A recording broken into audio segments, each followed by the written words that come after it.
Buenos días. Buenos días. ¡Jóvenes! ¡A sus lugares, como nos hallamos! Vino a cerrar la escuela. 1, 2. ¿Cómo se llama el nuevo? ¡Cal!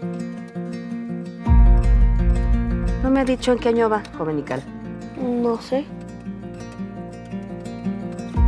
¿Y cuál es mi salón? Esta es toda la escuela, Sonso. Concentrado, le dije.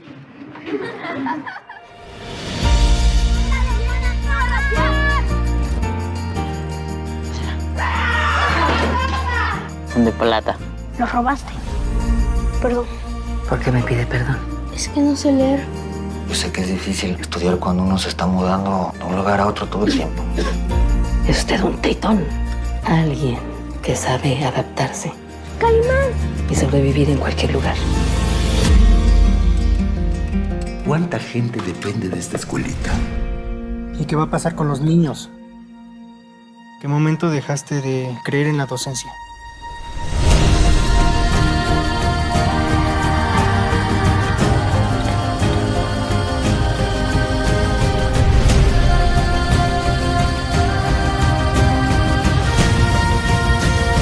Usted puede convertirse en lo que quiera. Usted que está vivo, escoja bien su vida.